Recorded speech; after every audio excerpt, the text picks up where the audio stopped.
27:7 का महावाक्य है। सारे मीठे बच्चे योग बल से ही आत्मा की कट निकलेगी। मीठे बच्चे योग बल से ही आत्मा की कट निकलेगी। इसलिए योग में कभी भी गफलत नहीं करो। इसीलिए योग में कभी भी गफलत नहीं करो। प्रश्न है, बाप ने बच्चों को बेहद का वर्षा लेने की कौन सी युक्ति बताई जिससे माया चारों तरफ बिगड़ डाली? बाप ने बच्चों को बेहद का वर्षा लेने की कौन सी युक्ति बताई जिनमें माया चारों तरफ बिगड़ डाली? उत्तर है, बाबा ने युक्ति बताई, बच्चे तुम ब्रह्मा कुमार कुमारियां एक बाप के बच्चे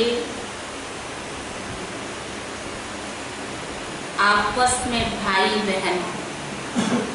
बाबा ने संगम पर कौन सी युक्ति बताई? तुम ब्रह्मा कुमार कुमारियां एक बाप के बच्चे आपस में भाई बहन। तुम कभी क्रिमिनल एहसास नहीं कर सकते।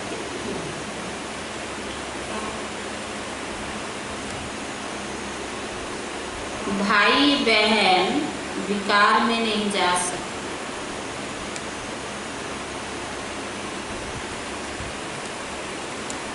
तुम्हें शिव बाबा के मत पर चलकर बेहद का वर्षा लेना है।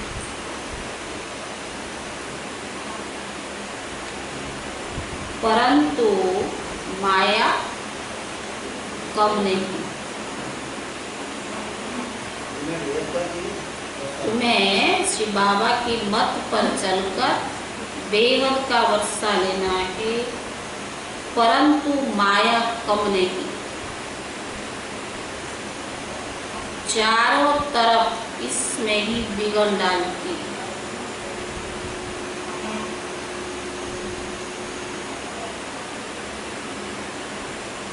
चारों तरफ इसमें ही बिगड़ डालती रहती है। हम भाई बहन हैं, एक बाप से वर्षा लेते हैं, यह भूल जाते। क्या भूल जाते?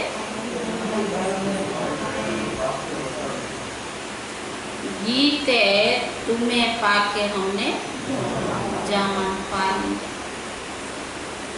ओम शांति। गीत का एक अक्षर ही काफी है।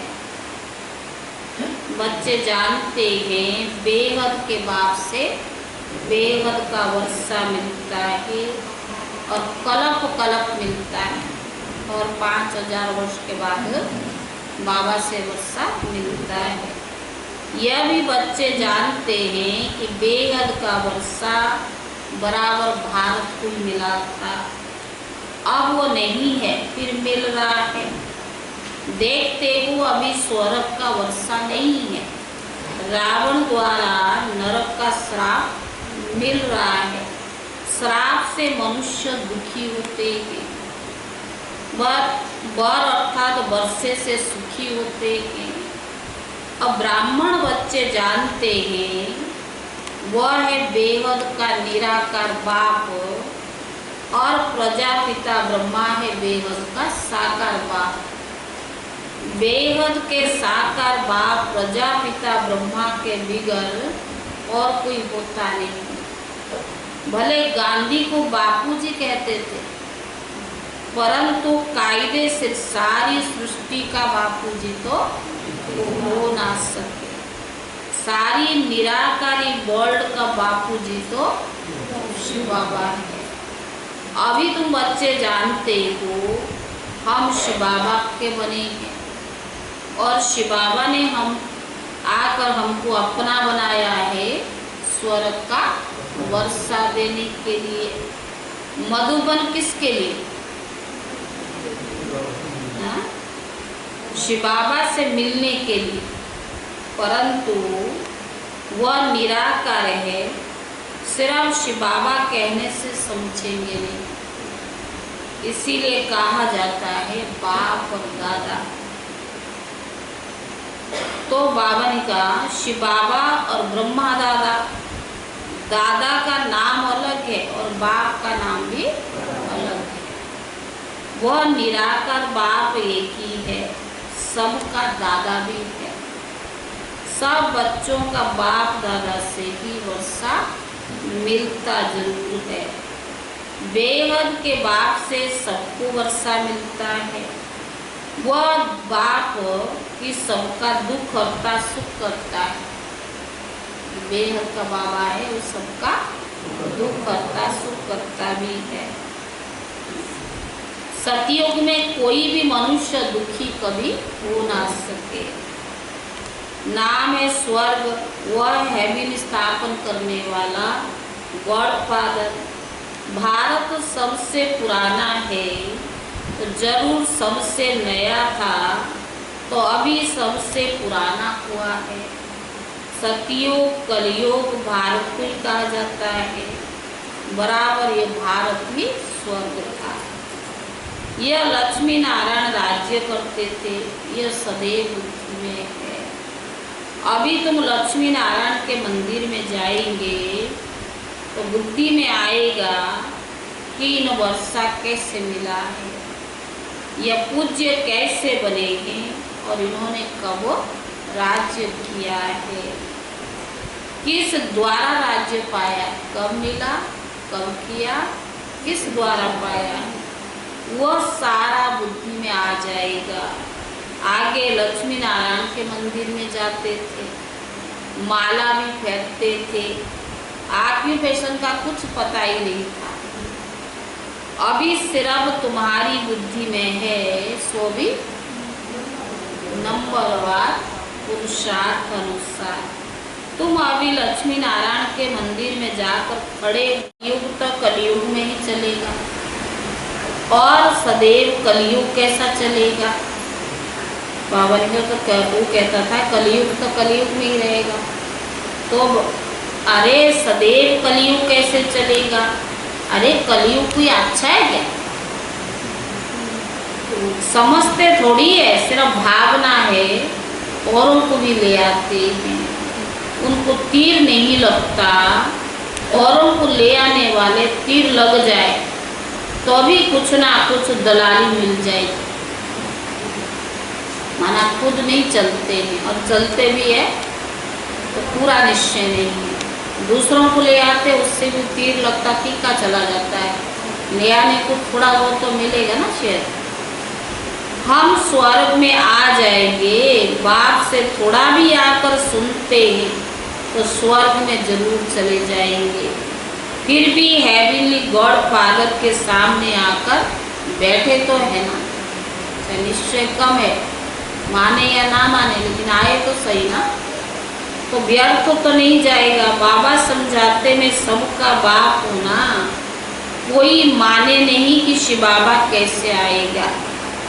अरे आत्मा शक्ति है तो मैं क्यों नहीं आ जाऊंगा? मरता तो उसका आत्मा आती है, पितृ खिलाते हैं, तो मैं क्यों नहीं आ सकता है? आत्मा एक शरीर छोड़कर दूसरे में जा सकती है, पर मैं नहीं आ सकता। बाबा गर्भ में नहीं जा सकता। मैं तो कैसे आऊं? पुकारते हैं पतित पावन आओ, आकर पति से पावन बनाओ। बाप कहते मैं आता भी तो भारत में ही हूँ, कल्प कल्प के संगम युग पर एक ही बार आता हूँ। तुम जब 84 जन्म पूरे करते हो तो मैं आता हूँ। तुम बच्चों को निश्चय है कि बाबा आया फिर से वर्षा देने के लिए। बाप कहते मेरा धंधा ही है पुरानी दुनिया को बदलकर नई दुनिया बनाना यानी स्थापन करना। इसीलिए गाया हुआ है नई दुनिया की स्थापना और पुरानी दुनिया का विनाश। फिर पालना भी तो करेंगे, स्थापना विनाश पालना। रोशनी मिली ना, काली का मंदिर में देखेंगे तो समझेंगे झूठा चित्र है। काली बराबर जगदम्बा है, परंतु ऐसे भयानक रूप नहीं है। बंगाल में काली के आगे बलि चढ़ाते हैं, परंतु जानते कुछ नहीं। जगदम्बा के मंदिर में लाखों जाते हैं, सदैव जैसे कि वहाँ मेला लगी रहती है। छोटी सी मूर्ति रखी है ना, नाम रख दिया जगदम्बा। अब जगदम्बा तो एक होनी चाहिए। सिंध में काली के मंदिर कैसे बनाया था? एक बार किले में बम फटा तो एक फकीर ने कहा कि काली माता को गुस्सा हुई, तो बाबा ने कहा बस उसने जाकर वहाँ काली का मंदिर बना दिया। अब काली है कौन ये कुछ भी नहीं जानते। तुम अब नॉलेज मिली है, ऐसे कोई चीज नहीं जो तुमको ना जाना। बाबा तो सब कुछ बता दिया ना। समझते वो बाबा से वर्षा ले रही हैं तो पूरा पुरुषार्थ करना चाहिए। पहले नंबर का दुख तब शुरू होता है देहाभिमान में। पहले नंबर का दुख तब शुरू होता है जब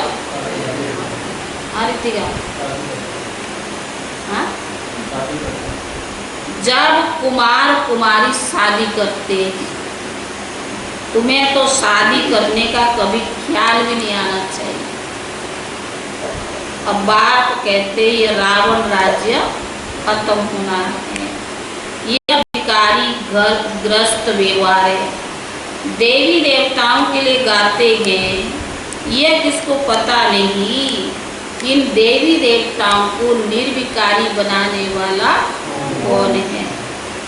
सतयुग में संपूर्ण निर्विकारी दुनिया, शास्त्र में फिर दिखा दिया कि वहाँ भी विकारी थे, परंतु वह तो है ही 22 वर्ल्ड। विकारी दुनिया और निर्विकारी दुनिया में कितना फर्क। ये बातें और किसकी बुद्धि में है नहीं। तुम जानते हो लक्ष्मी नारायण का जब राज्य था तो कितने थोड़े मनुष्य थे। एक ही धर्म था, फिर बुद्धि को पाया। चक्कर भी पूरा लगाना पड़े तब कहेंगे पूरी पृथ्वी पर चक्कर लगाया। समुद्र को चक्कर लगा न सके, समुद्र को चक्कर पूरा लगाएगा। सतयुग में थोड़े हैं तो कितनी जमीन लेते। अब मनुष्य सृष्टि की हद पूरी होनी है। ऊपर में थोड़ी आत्माएं जो है, माना थोड़ी आत्माएं जो भी है वह भी आती रहती है और मनुष्य बढ़ते रहते। खाली होगी तो जाना शुरू होगी ना। जब वहाँ से आत्माएं आना पूरी हो जाएगी तब यहाँ कर्मातीत अवस्था को प्राप्त करेंगे। फिर आत्माएं शरीर छोड़कर जाएंगी, परम धाम खाली होगी। यहाँ आत्माएं जो है वो भी कर्मातीत अवस्था को प्राप्त करेंगे, फिर जाना शुरू होगा। उनका आना और तुम्हारा जाना होगा। तभी तो माँ बाली का ना मैक्सिमम 84 जन्म, मिनिमम 1 जन्म, चाहे मत्सर सदृश आए गए। थोड़े थोड़े आते रहते, समझ की बात है ना। हम पहले पहले जाकर वहाँ रहेंगे, हमारे होते कोई रहना नहीं चाहिए। ये विस्तार की बातें। बच्चों को फिर भी बाबा कहते बच्चे अच्छा अपने प्यारे बाबुल को याद कर। तुमको पैदा तुमको फायदा सिर्फ एक बाप को याद करना, और कोई में फायदा नहीं, एक बाप को याद करने में ही फायदा है। यह हिस्ट्री जोग्राफी तो मनुष्य बहुत पढ़ते हैं, बहुत दूर दूर तक भी जाते हैं, मून में भी जाते हैं। तो बाबा ने कहा यह है साइंस का घमंड, अति में जाते हैं, मून में कुछ खड़ा थोड़ी है। तो बाबा ने कहा तुम वो सूर्य चांद से भी पार परे जाते हो, यह नॉलेज तुम्हारी बुद्धि में अभी है, संगम युग पर है। तो बाबा ने कहा समझते हो ड्रामा प्लान अनुसार ये सब कुछ बाबा बतलाते हैं। बाबा भी कहते मैं तुमको पति से पावन बनाता हूँ, यह मेरा ही पाठ है। पति से पावन कोई मनुष्य या कोई धर्म स्थापना नहीं कर सकते, ये तो बाबा का काम है। भक्ति मार्ग में भी हमारा पाठ है तो ड्रामा कहेंगे ना। जैसे तुम पाठधारी हो वैसे मैं भी पाठधारी हूँ, मेरा काम है तुमको पति से पावन बनाना। जो कुछ करते हैं सो महिमा उनकी होती है ना। ये लक्ष्मी नारायण की कितना महिमा है, परंतु इनको ऐसा लायक किसने बनाया। महिमा तो बहुत करते लेकिन उनको ऐसा लायक किसने बनाया। तो बाबा ने कहा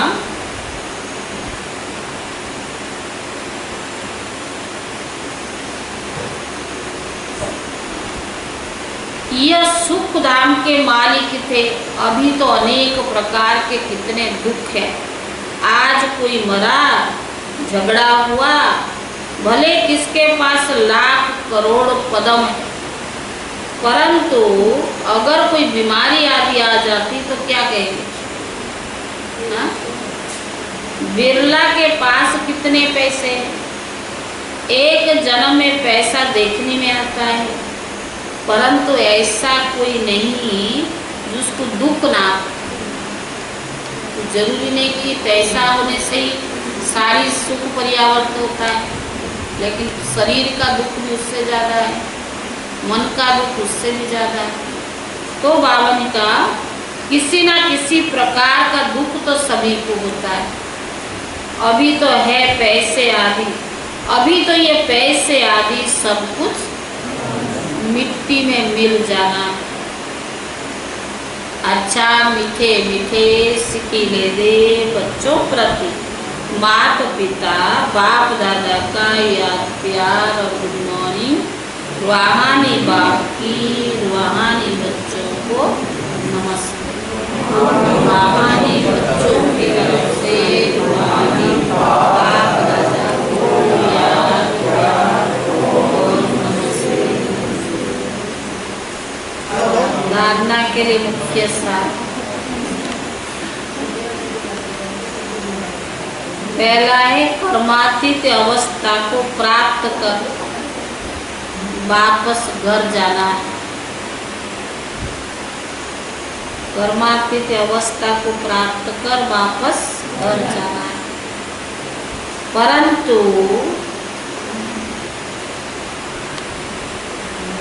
जाएंगे तब जब आत्माओं का आना बंद होगा।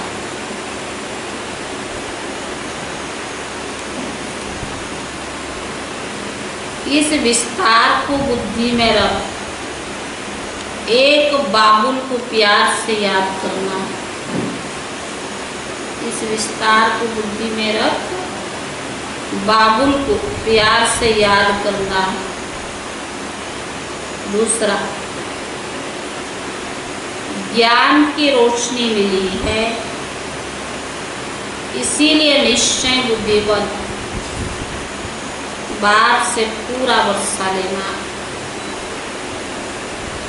ज्ञान की रोशनी मिली है, इसीलिए निश्चय बुद्धिवन बाप से पूरा वर्षा लेना।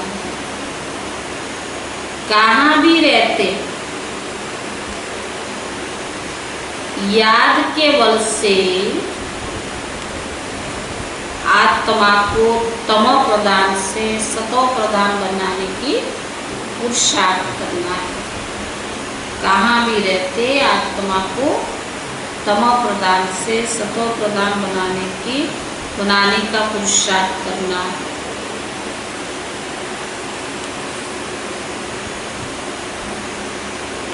वरदान, अपनी संपूर्णता के आधार पर समय को समीप लाने वाले मास्टर रचयिता भव। अपनी संपूर्णता के आधार पर समय को समीप लाने वाले मास्टर रचयिता भव। समय आपकी रचना, आप मास्टर रचयिता।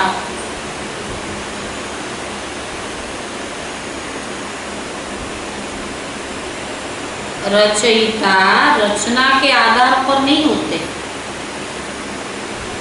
रचयिता रचना के आधार पर नहीं होते। रचयिता रचना को अधीन करते।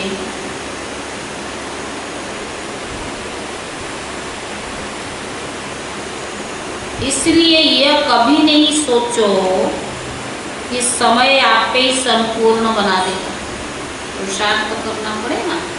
कभी ये नहीं सोचो कि समय आप पे ही संपूर्ण बना देगा। आपको संपूर्ण बन समय को समीप लाना है। वैसे कोई भी विघ्न आता है तो समय प्रमाण जाएगा, रहेगा तो नहीं ना। कोई भी विघ्न आता है तो समय प्रमाण जाएगा तो जरूर, लेकिन समय से पहले परिवर्तन शक्ति द्वारा उससे परिवर्तन करो। समय से पहले परिवर्तन शक्ति द्वारा उससे परिवर्तन करो तो उसकी प्राप्ति आपको हो जाएगी।